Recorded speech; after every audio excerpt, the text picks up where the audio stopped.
Hi, this is The Greatest Story Ever Played. I'm Dan, and today I am going to talk about my favorite books that I read in 2020. Keeping up with the tradition of, doing this the last several years in December. So, yeah, I guess with that, caveat, to this list is typically I do a top 10 of the books that I read in that year, go through them, and they're all spoiler free too. It's just give sort of a general description and a little bit of thoughts on it. But this year, my reading / listening to audiobooks has gone significantly down compared to years past for a variety of reasons. I used to listen a lot on the way to work, but I work from home now, so that went away. Or general fatigue and all of that from this year too. That definitely cut in. All in all, I read way less, and I didn't feel like there were 10 worthy books to be on this list. So instead, what I did is I have, I believe, 4 that are from this year, and then I have 6 that are favorites of mine in general, but also aren't ones that showed up on the 2018 or 2019 list. So there won't be any duplicates of old stuff. You're still getting 10 new books that I enjoyed, but 4 of them are from this year. The first 4 are this year, and then the rest are all-time favorites, I guess. So with that, I guess I'll talk about book 1. Book number 1 is called The Road Back. It is by Eirik Maria Remarque. It was published in 1931, and it is a classic. A description for this book is, after surviving several horrifying years in the inferno of the Western Front, a young German soldier and his cohorts return home at the end of World War I. Their road back to life in the civilian world is made arduous by the bitterness about what they find in post-war society. A captivating story, one of Remarque's best. And what's really great about this book is it's such a strong follow-up to All Quiet on the Western Front, which I think is a fantastic book. I think that these 2 books should be... I know All Quiet on the Western Front is like a typical high school reading book, but they're both very, very good. The first one, War is Hell, War is Bad, All Quiet on the Western Front, really puts that home, but then this book really puts home the lingering effects of war, that even when you're not on the battlefield, the wounds still affect you today. After that, how do you go back after living through fighting World War I? How do you be a regular person again? How do you reintegrate into society? It's so good. It does a fantastic job.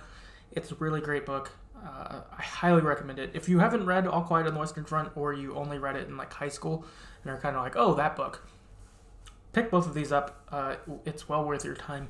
And I don't think either of them are particularly long either, so you would get some bang for your buck in terms of how much you got to read.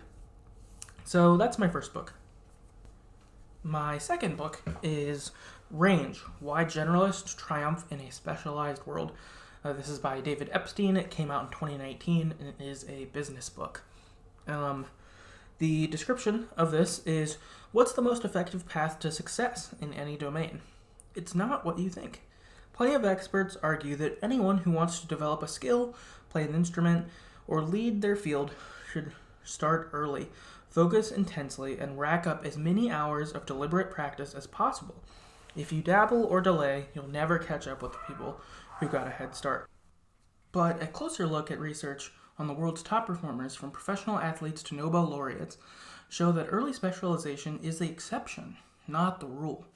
David Epstein examined the world's most successful athletes, artists, musicians, inventors, forecasters, and scientists. He discovered that in most fields, especially those that are complex and unpredictable, generalists, not specialists, are primed to excel. Generalists often find their path late. They juggle many interests rather than focusing on one.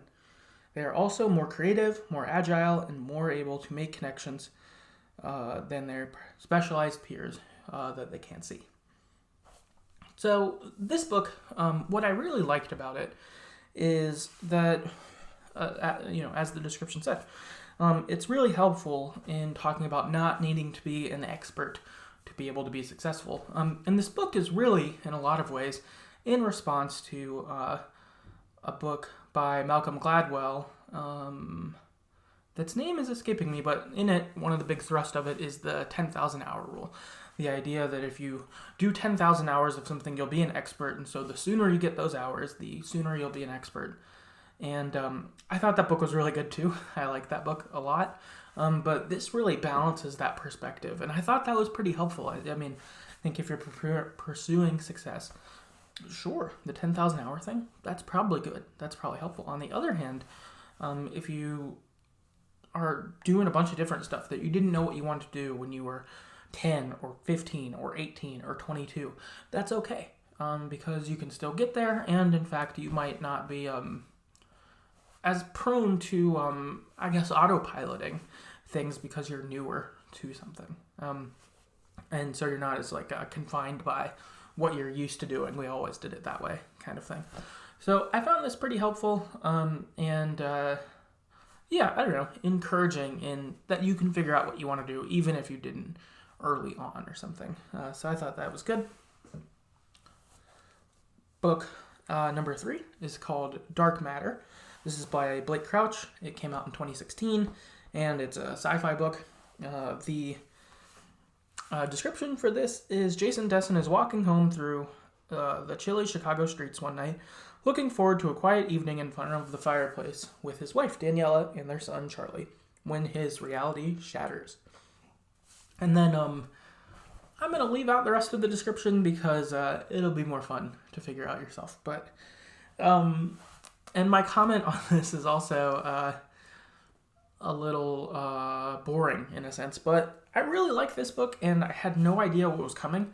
I just heard it was good, so I grabbed it, and I was very into it. So I guess all I will say is, if you like sci-fi, I would just go into this book blind and go enjoy it. It's not too long either, and I was pretty hooked. I really liked this. This really stood out as a book for me, and why it made it to my top 10. Cool. Next book is How to Be Anti-Racist by Ibram Kendi. This book came out in 2019, and it's about race and race studies and stuff. The description for this book is Ibram X. Kendi's concept of anti-racism re-energizes and reshapes the conversation about racial justice in America, but more fundamentally points us towards liberating new ways to thinking about ourselves and each other. In How to Be an Anti-Racist, Kendi asks us to think about what an anti-racist society might look like and how we might play an active role in building it. In this book, Kendi weaves together an electrifying combination of ethics, history, law, science, bringing it all together with an engaging personal narrative of his own awakening to anti-racism. How to be an anti-racist is essential for anyone who wants to go beyond an awareness of racism in society to the next step, contributing to the formation of a truly just and equitable society. I picked this up earlier in the year when police brutality and Black Lives Matter and everything that was going on there came to the forefront of everything. And I did some learning along the way besides this, but this was a book that was most recommended, so I decided to check it out, and it's fantastic. It's really good. One thing that's nice about it does have a good combination of kind of academic stuff and personal experience, so you get to see Kendi, what his life was like, and he's honest and does a good job of kind of expressing, here's where I was wrong, here's where I was right, here's where I'm trying to go, here's what my friends were like. There's multiple examples where he talks about people who mentored him into better thinking, basically, and things like that. And it's really cool. He does such a good job. It's super accessible. I think that you don't have to be super educated or something. It's not so academic that it's out of regular people's book, out of their grasp or something like that. It's very there, but I think that he's got such a such great stuff on this. He's fantastic. Really, he should be I'm glad people are talking about him because he should be the person people are listening to as to how to better society in this. So, highly recommend it. And really, of most important books, certainly to read that would be on this list, I would say this is the most important for sure. So, yeah, check that out. Okay. And actually, I lied earlier. I said it was 5 books this year. It was actually only 4. So the next 6 are just all-time favorites of mine that didn't show up in 2018 or 19's list. First up, this is my favorite book of all time. This is 11/22/63 by Stephen King. It came out in 2011 and is historical fiction. The description of this book is Jake Epping, a 35-year-old high school English teacher in Libson Falls, Maine, who makes extra money teaching adults in the GED program. Jake's friend Al runs a local diner, divulges a secret. His storeroom is a portal to 1958. He enlists Jake on an insane and insanely possible mission to try to prevent the assassination of JFK. This is my favorite book all time. I just went in expecting a cool sci-fi story, and I did get that, but I got so much more in it. There's parts of it that feel like a classic. There's parts that are kind of scary. There's parts that are romantic. There's really everything in this book, and this book is pretty big. It's definitely a larger book, but it is well worth the time reading or listening to it. I absolutely love this book. Really think people should read it. It's really great. Also, it's my favorite book in general, but it's also my favorite Stephen King book. I like Stephen King books quite a lot, and this one stands out even further. So, definitely recommend it. Next up, we've got Quiet, The Power of Introverts in a World That Can't Stop Talking. This is by Susan Cain. It's a psychology book that came out in 2012. A description for this book is, at least 1/3 of people we know are introverts. They are the ones who prefer listening to speaking, who innovate and create, but dislike self-promotion, who favor working on their own over working in teams. It is to introverts, Rosa Parks, Chopin, Dr. Seuss, Steve Wozniak, that we owe many great contributions in society. In Quiet, Susan Cain argues that we dramatically undervalue introverts and shows how much we lose in doing so. She charts the rise of the extrovert ideal throughout the 20th century and explores how deeply it has come to permeate our culture. She introduces us to successful introverts, from a witty, high-octane public speaker who recharges in solitude after his talks, a record-breaking salesman who quietly taps to the power of questions, passionately argued and subtly, superbly researched, filled with indelible stories of real people. Quiet has the power to permanently change how we see introverts, and equally important, how they see themselves. I read this book, maybe 4 or 5 years ago, something like this, and I thought it was very, very helpful. I'm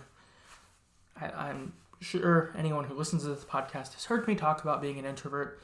I think I've had books about introversion in the previous 2 years as well. This one was the first one about introversion I ever read, and it's definitely the best one. It really was really helpful. It helped me be able to see my place kind of in the world and accept it, and not be like, I'm not like someone else.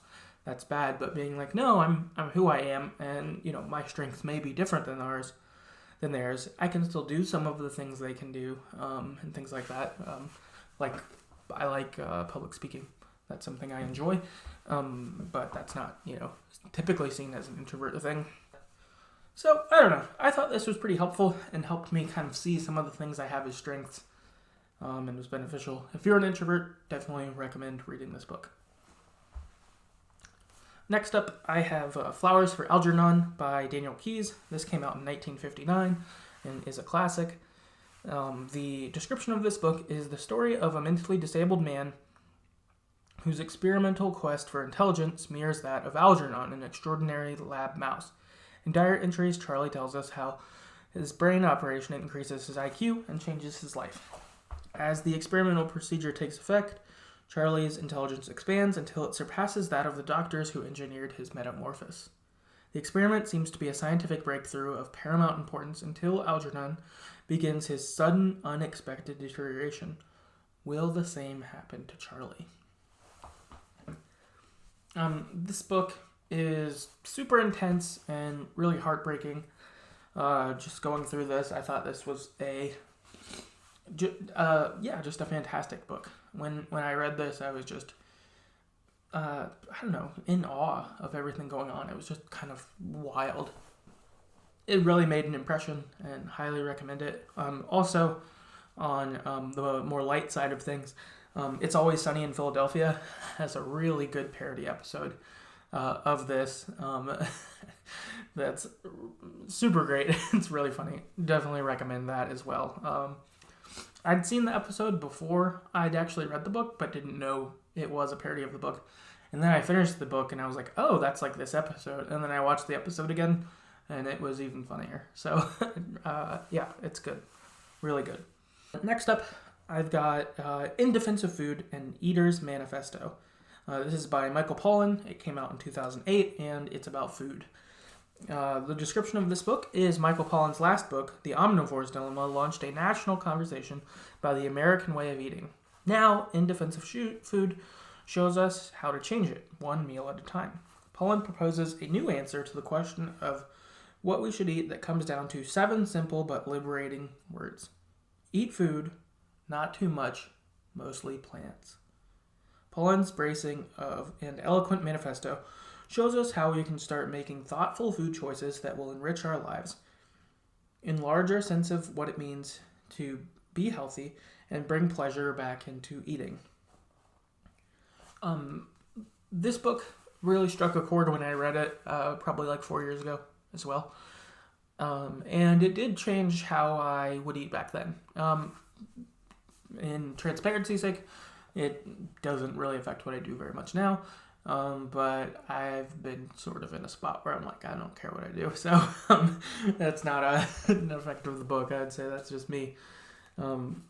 But what I liked about this book is I thought it brought a better way to think about food than like dieting books have, or trying to get on a diet sort of thing. This felt a bit more like a lifestyle change. So it's not counting calories or counting points or other things people do. But instead is like change the way you think about it and pursue actual food, real food, things that aren't highly processed, all that sort of stuff. And it was pretty cool when I did it. I lost weight for sure, but also felt healthier. It was good in that way. So I don't know if that's something that intrigues you. I'd recommend checking it out. I think on the topic of this, I think with dieting and whatever you want to eat, I think there's not a really foolproof thing. I think it's doing what works for you and you like. So I've known people who've done different things and they work for different people. So if this is something you're interested in, check it out. I feel like also if you're already doing well and doing what you want there, I would just keep that up and not change it. So I don't know, just some thoughts on that. And then next book I've got is The Adventures of Tom Sawyer. This is by Mark Twain. It came out in 1876. This is another classic. Description of this book is The Adventures of Tom Sawyer revolves around the youthful adventures of the novel's schoolboy protagonist, Thomas Sawyer, whose reputation precedes him in causing mischief and strife. Tom lives with his Aunt Polly, half-brother Sid, and cousin Mary in the quaint town of St. Petersburg just off the shore of the Mississippi River. St. Petersburg is described as a typical small-town atmosphere where Christian faith is predominant, the social network is close-knit, and familiarity resides. This book's super fun. I'm surprised how much a book from the 1800s makes me laugh, but it does. It's really funny. And just a lot of fun. The mischief that they get into is super enjoyable. I'm surprised how much I like it. I feel like this is a book that I probably was supposed to read in high school and just ignored. But I really enjoy it as an adult and think it's funny.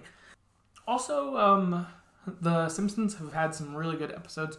where they've done Tom Sawyer parodies that are pretty enjoyable as well. All in all, yeah, I like these.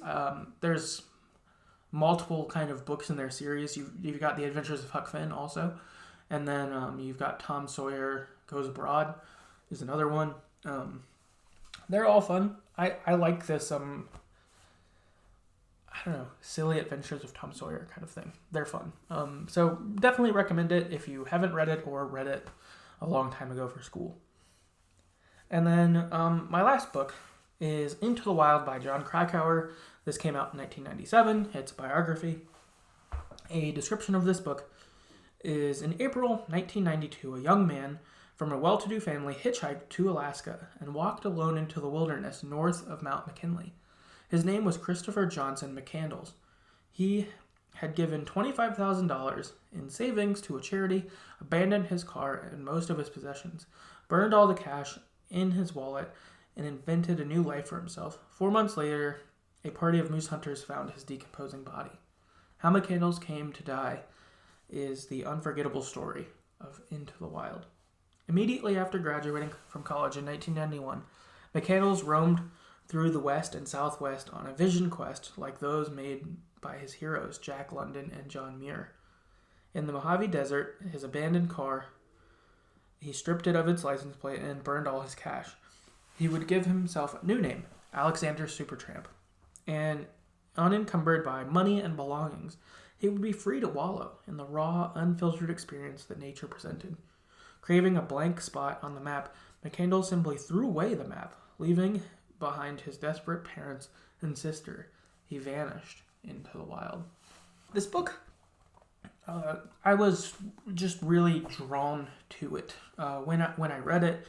I think that with McCandles, you get a picture of a guy who, he chose to withdraw from society. He was sort of disenchanted with the way things were going, and was like, no, this is dumb. I want to, find my own path, kind of thing. And I find that relatable. I've obviously never done anything like this at all, and instead have stayed pretty straight-laced. But but I think that the allure or the desire for it resonated for sure with me.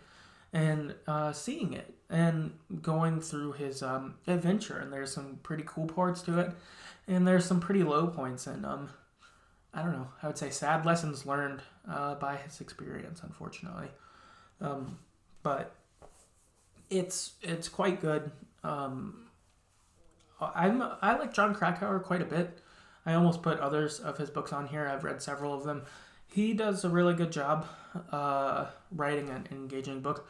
So if you have never read any of his books, I would check them out and look them up just to see. I think he's a pretty good author.